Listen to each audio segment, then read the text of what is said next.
Hi, it's Griffin introducing Project 2. So for Project 2, you guys are going to create your own subsystem.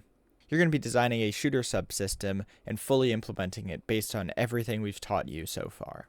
The subsystem is going to be flywheel based. Quick explanation on what a flywheel is if you don't know.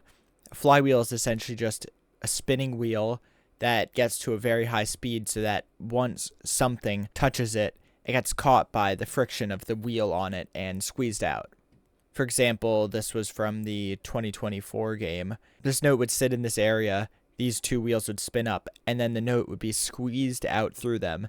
You can see, if you imagine the rotation going this way and this game piece will be flung out.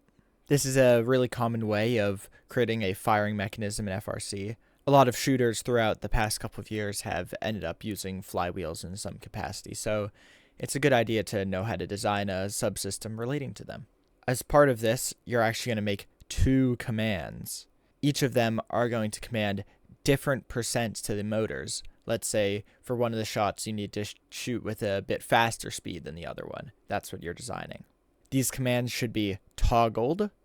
Remember, you shouldn't have to write any crazy logic. Some of the functions relating to those controller buttons might be useful.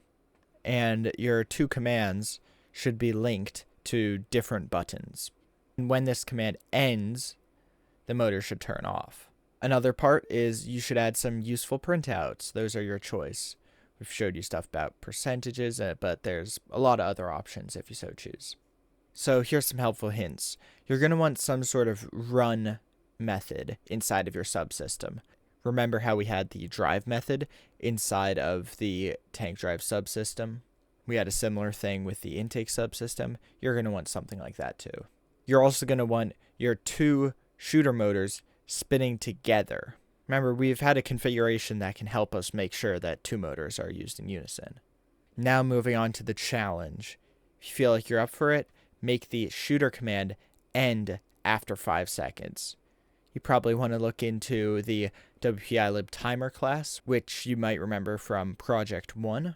And you also probably want to take a look at the isFinish method inside of your commands. We're going to link the documentation for command-based commands in the description in case you want to take a look at that. I'll pull up the requirements again. Have fun creating your own subsystem.